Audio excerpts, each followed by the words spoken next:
a preacher was writing a sermon on evangelism. He'd been working on it in his office for a few days, and he said, I just need to go practice what I'm doing. So he walked down out of his office, down the street. He came to a man who was sitting on the sidewalk, and he said, "Sir, are you a Christian?" And the man said, "Mind your own business."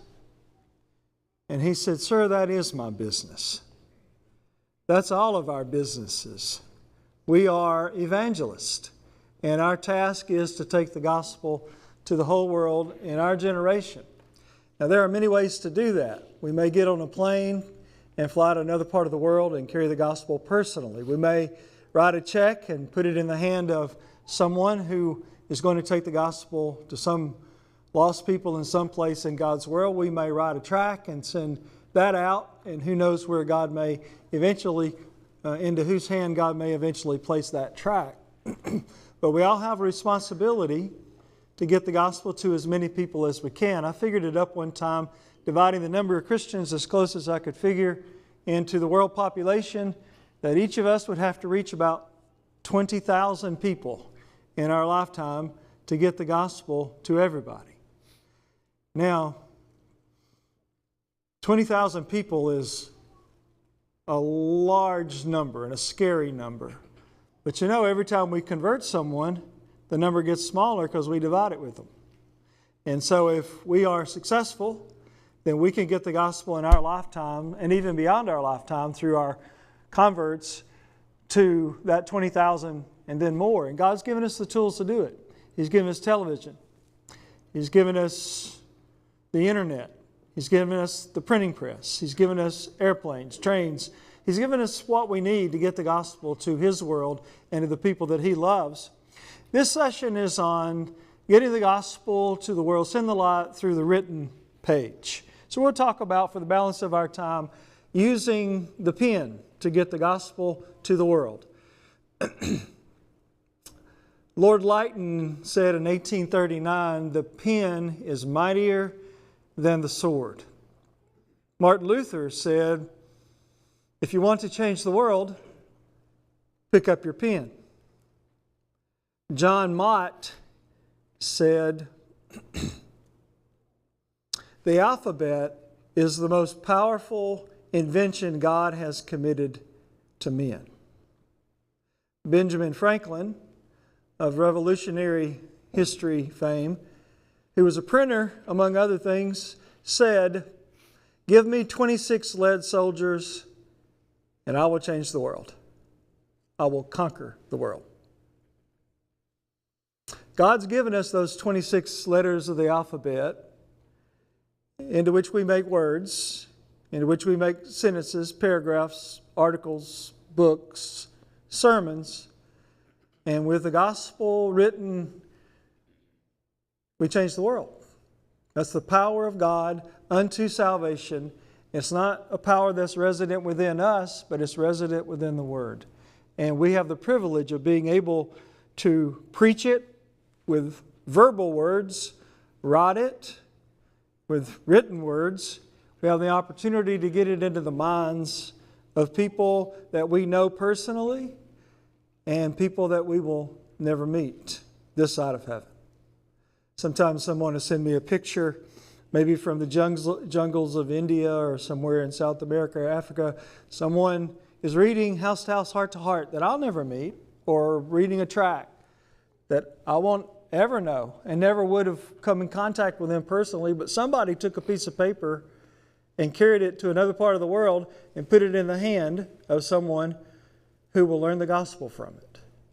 And that's not just true of one person, it's true of everybody who writes. Those things happen. So let's talk about, this is going to be a practical lesson. I put it on the screen because we have 4 points and they're very simple, but we have 27 subpoints and nobody can remember 27 points. So I'm going to put it up there. And if your learning style is to learn by writing, taking notes, then you feel free to do that. Or if your learning style is just to listen, don't try to remember 27 things. Just try to remember 3. get 3 things out of it, or 4. Most people can remember 4 things at a time. So remember just 4 things. 4 things you can take with you from this lesson. And with permission, I'll allow questions from the floor as I go through. If you want to ask something or make a comment, I'll repeat it for the audio so that it will be recorded. But I think that'll be more practical because we have a lot to cover, and it may be that there's something that would be more helpful than what I've thought to say. So let's go into this. Our key text is Psalm 45:1, and here the psalmist says, "My heart is inditing a good matter. I speak of the things which I have made touching the king." Now the last part, my tongue is the pen of a ready writer.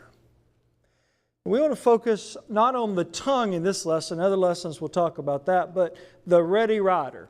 A writer that is ready because he's prepared, a writer who is ready because he is motivated.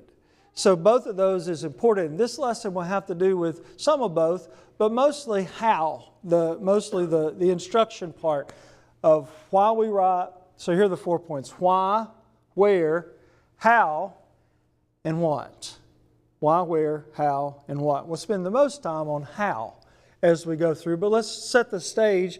Really, you have to deal with motivation in anything before you deal with the practical. So let's talk about the why we should write. We live in the video age, so isn't writing out of style, out of date? Don't we just need to focus on standing in front of a camera, or standing in front of an audience, or standing face to face with people? Yes, and yes, we need to use all of those. But has writing been replaced by anything? The answer to that is absolutely not. And it will never be replaced by anything. It will be supplanted, but we need to keep people reading, because reading is more precise and is a better teacher in the long run than is only video. Let's talk about 7 reasons, and I'll put these on the screen as we go through. We won't spend a long time on this, but why be a writer? Number 1, because it increases your shelf life. If a person is going to hear you preach on Sunday, they're going to have a 30-minute block of time where they have to be sitting in the vicinity where you're preaching. So in the morning at 10:30 or 11, you're going to be presenting, some of you will be presenting a sermon, and there will be people who hear it, but it will be a limited number of people. You take that same sermon, you write it down, and you put it out on in some vehicle, on some platform, then you're going to have a shelf life that's longer than speaking, even video. Now, I know we archive video, but people who watch archive video are generally people that go looking for it, not people who see it because they stumbled upon it. Now, the thing about writing, for instance, you put something in somebody's inbox or somebody's mailbox. It's going to be there until they come and find it. They may delete it or throw it away, but they will touch it. They will see it before they do that. Now, a video or a radio program that comes and goes, then that will not be something that they will stumble upon later unless they go looking for it. Now, you put house to house in a mailbox. They may be on vacation when the postman delivers that. They may not be back for 2 weeks. They may get back and have a stack of mail that tall, put it on the kitchen table, and they may not get around to looking through that stack of mail for another week or 2. But finally, they have some time. They sit down in the easy chair and they say, well, I'm going to go through this and get my bills out. And then there's house to house. It's been waiting now for 3 weeks for them to finally pick it up and touch it. And, oh, that looks interesting. I think I'm going to read that. Maybe they lay it aside on the coffee table beside their easy chair, and they don't get back to it that day. But it's still there. And so maybe a week or even a month later, they pick it up. So what is it? Oh yeah, I was going to look at that. They begin to read it. So it's been waiting for now 6 weeks for them to get around to reading it. It's got a long shelf life. Number 2, it preserves the message long term. I regularly read from people who have been dead for centuries. 300 years, 500 years. And when you speak of the Bible, thousands of years. And that is preserved for people of future generations. All of us are going to come on the stage of life and cross over pretty quickly. 70 years, it looks a lot shorter than it used to, doesn't it? So we have only a limited amount of time to influence the world personally.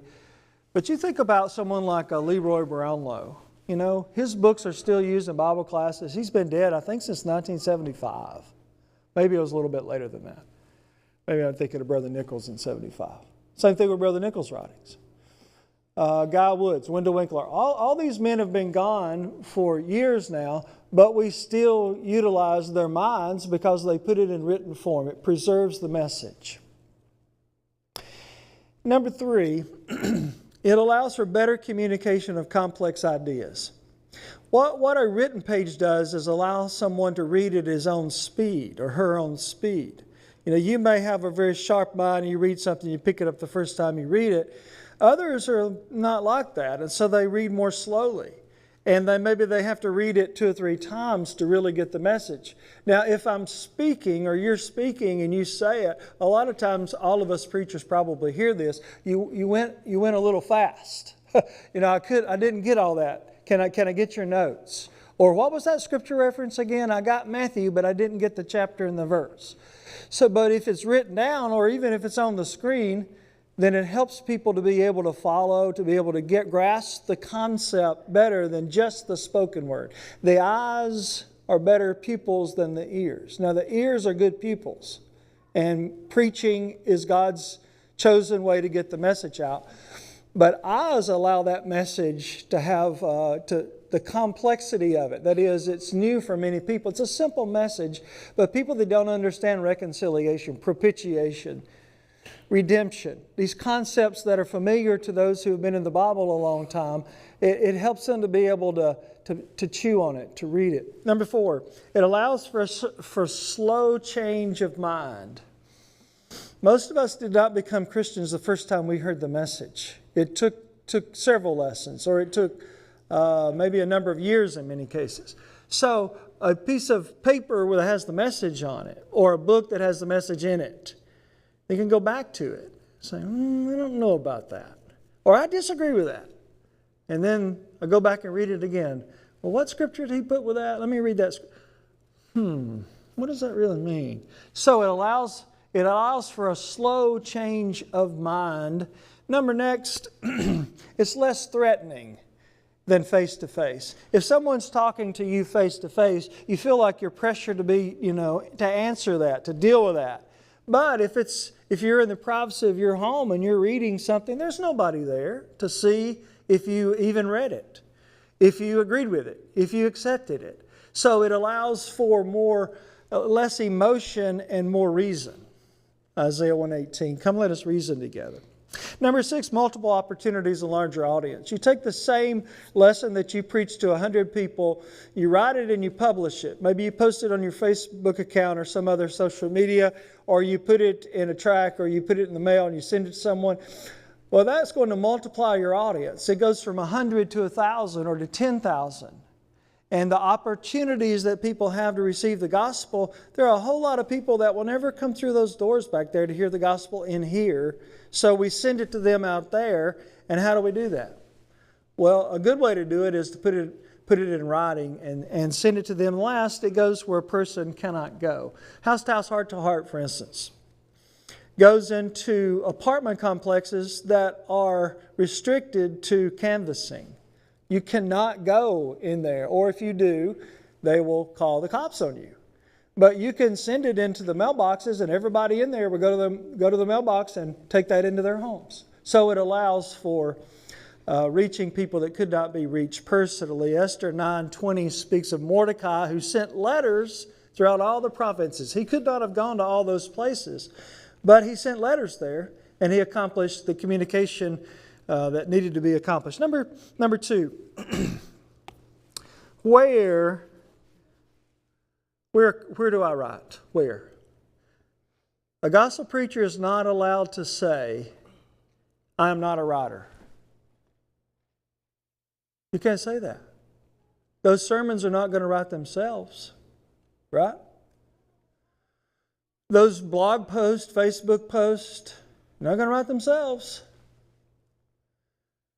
Those opportunities that you have to write personal correspondence to guests, visitors to your service, like, thank you for coming. I'm available if you ever have any questions. A card to a visitor from a Sunday. Well, that works a whole lot better if it's in your personal handwriting and signed with the pulpit preacher.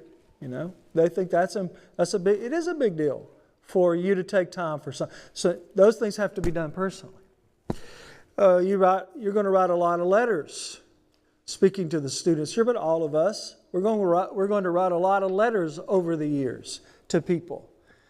And those letters need to be communicated correctly, because it can do more damage than good. If we say what we intended to say in the wrong way, we may push people away instead of bring them to our viewpoint. So, where?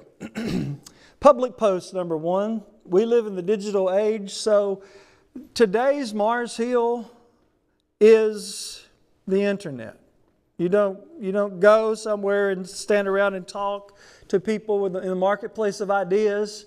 I mean, you may go to a coffee shop, there may be a symposium somewhere, and that happens. But generally speaking, the marketplace of ideas is digital today.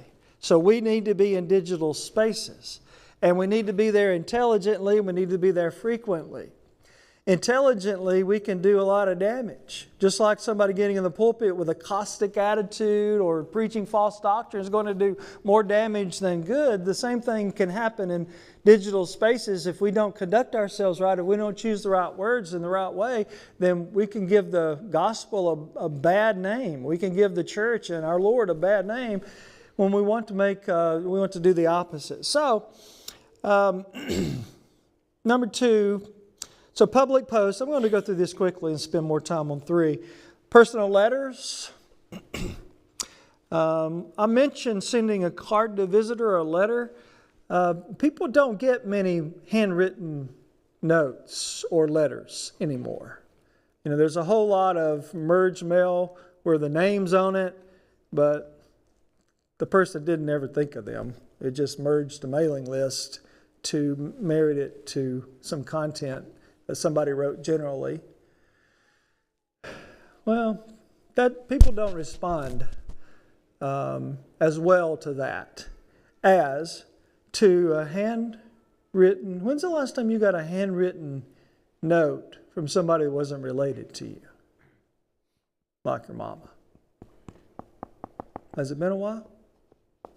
If you went home today and went to the mailbox, you pulled out and there was a card in a stack of mail, what would you open first?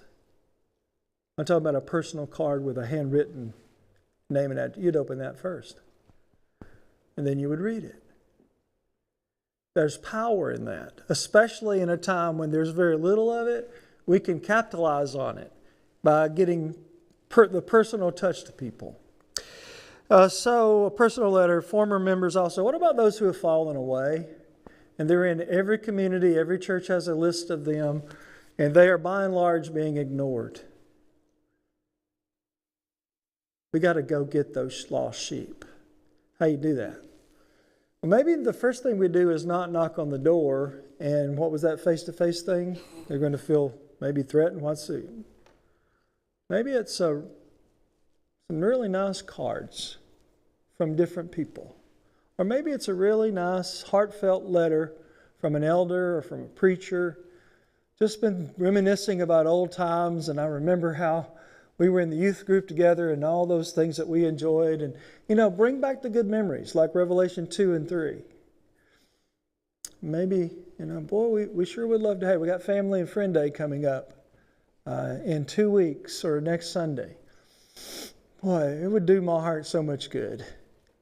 If you would come and be my guest, sit with me on my pew. That's plowing the soil for the seed.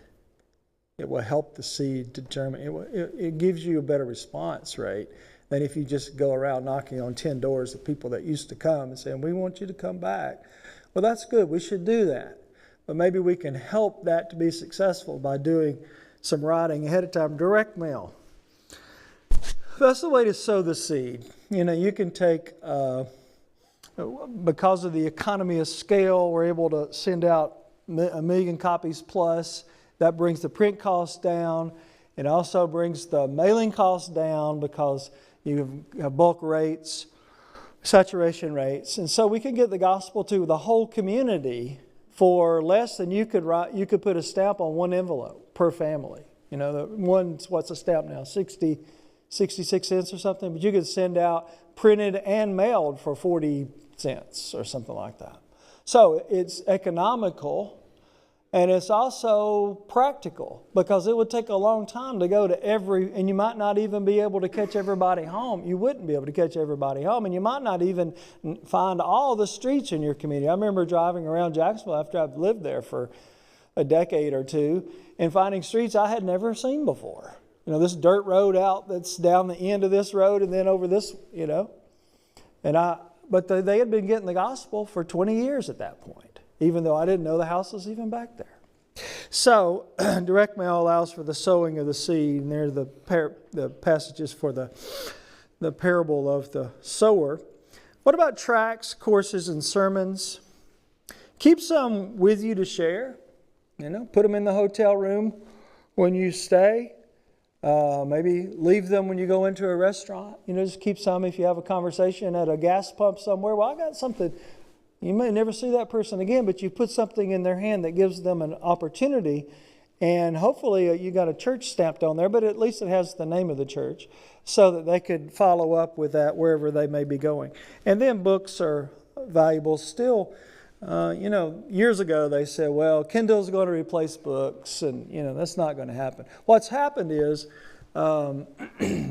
printed pieces have to be good now. Books have to be better than they used to have to be. Mom and pop stuff doesn't do very well, but if you do something well, there's a market for it.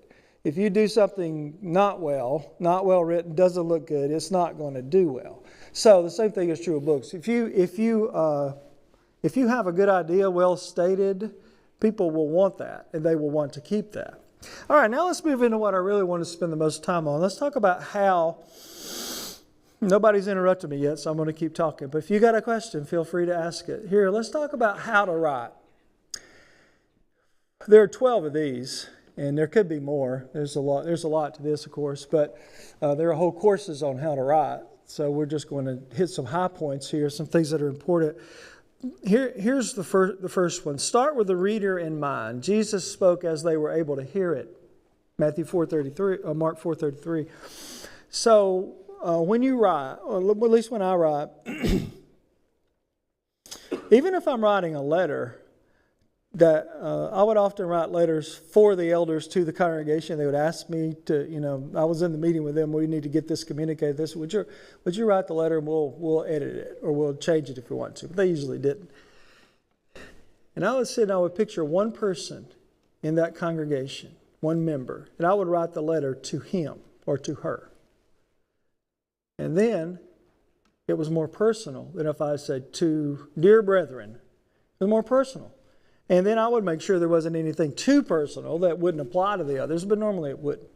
So the same thing is true when you're writing an article for consumption by the world or by non-members. But picture somebody you know, and the mindset that they have, and the perspective that they bring, and the questions that they ask. They're not like us.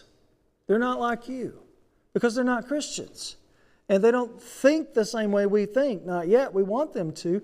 So remember that you're writing to people with a different perspective. So start with a reader in mind. Begin by stating what the... that should be world. I was doing this late last night. Begin by stating what the world does not expect you to say. A lot of times you read an opening paragraph. That opening paragraph is disarming. That's the purpose of it. I'm trying to get in their minds, because they think we're just like the denominational world. They think that all Christians are the same. We're different because we're genuine Christians. We're New Testament Christians. So I don't want to be associated with those people. I mean, I love those people, but their views are not ours. And so, like I wrote on years ago, a series on I don't want to go to church because, from the perspective of people in the community, I don't want to go to, because all they want's money. You ever heard that? Yeah. Yeah. But in the denominational world, the Roman church sending out bills, dues. You're behind in your tithes. Oh, we got a member. We converted a man. Well, in fact, we converted 2 at Jacksonville because of that. One from the Catholic Church. An immigrant moved from Italy to America, had no money. It was her mom, and she was old enough to remember and know this. And they have jobs, they have money. Started getting these duns in the mail. You know, you owe the Catholic Church this much money. Well, that really didn't sit well. And this was probably 40 years after that. She's still, that was a sore spot. Well, that's not what the Bible says to do. So we don't do it. So disarm in your first. Think about what people are thinking about you and take that off the table right off. That's the first paragraph. All right, got to go a little faster. How do I write? Always in love. Always. Don't be caustic. Don't be sarcastic. Don't have an axe to grind. Love people. That's how Jesus did. Of course, there are a lot of verses on that, but there are some of them. John 13:33 is the classic. Number 3, keep the big picture in mind. Do not offend unnecessarily. We can do that. You know, we don't, I've done this. You know, don't think about how something's coming across to someone. So think about that, especially before you send it out to 1 million people. You know, you want to make sure that you've had somebody read it and say, well, this comes across a little bit. Maybe this isn't clear, or this comes across, maybe, have you thought about, we have some editors, and one of the editors is a preacher, and he will often say, this sentence might need rewording. I appreciate that. You know, you can't have a thin skin if you're a writer. You know, you're going to get criticized. And you want your editors to criticize you before you publish. You know, I read Stephen King's book on writing. Has some good ideas in it. It had bad language in it, but good ideas in it. And one of the things he says, when you send your manuscript to the editor, they kill all your babies. You know, in other words, you had these great ideas and you wrote it down and they took it out. It's like, oh, I love that. And I've had that happen. It's like, why'd you take that out? That's my favorite part. You know, but you, and sometimes I put it back in, but sometimes I don't. I say, well, they're right about that. You know, they don't also have the perspective that's omniscient. You can overrule an editor, but so most of the time they're right. The next one, big picture, don't offend unnecessarily. They had favor with all the people. Be as wise as serpents and gentle as doves. Acts 2:47, Matthew 10:16. Number 4, be clear, be on point, be interesting. You could have a whole lecture on that one. Be clear, simple. Be simple. Remember, they don't understand all these words that we use, and the concepts are new to them. So be simple. Boil it down. Be on point. You can't write everything you know in one article. So stay on whatever subject you're on. And then be interesting. I think that one is very important. The titles are important. You want to get something read? Put a title on it that says, I wonder what that's about. Or I've always wondered that. If I have time, which I'm not going to, I was going to give you the 24 topics for the next 2 years for House to House. I've been going through, and those haven't been published yet. But I want to illustrate this. But let me just throw out a couple. Are all religions equally valid? Was Jesus just a legend? Did the apostles make up the New Testament? Those are questions that are being asked in our generation that we haven't been answering very well. We've been dealing with instrumental music and baptism, and we got to deal with that. I mean, those are vital subjects. And the farther in the South you are, probably the more of those subjects are still the most important things to talk about. But generally speaking, we're going to have to move back a step. World evangelism is where you've been a long time. You got to deal with, is the Bible the Word of God? Is there a God? Is Jesus the Son of God? Those are questions that you got to get to before you get to how to worship. All right, the next one. Have a good opening paragraph and a thoughtful close. Remember the at-a-glance readers. A lot of people aren't going to read. There's 1,500 words in a pamphlet and an article. A lot of people aren't going to read 1,500 words. But are we just not going to touch them at all? No. They're the at-a-glance readers. So that's the reason the article is divided up into usually 3 or 4 or 5 points. And you glance at it. What's the first thing, even if you're going to read it, you glance at it and you say, where's this going? So you see the highlighted points that are separated by space in the article so that your eye's drawn to it. And so even if they don't read anything else, they got the main points in their mind. All right, the next thing. Use good grammar. Students, use good grammar. Don't capitalize words that don't need to be capitalized in the middle of sentences. Don't leave words uncapitalized that need to be capitalized. Don't have sentence fragments. Don't have verb, noun, subject, verb that doesn't match. All those things. Listen in English class, in other words, right? That stuff matters. Because, like we send out house to house, you send out house to house into your community. You know who's getting that? University professors. The English teacher at Jacksonville State University, English teachers, all got it. The president of the university, the vice president, the board. If you don't say it well, if they can't trust you to understand English, are they going to trust you to understand the Bible? No. That's going to put them off. And if a person doesn't care about English, they don't care if you get it right. If a person does care about English, they care if you get it wrong. So get it right. There's no downside to it. Format and citation. So give credit.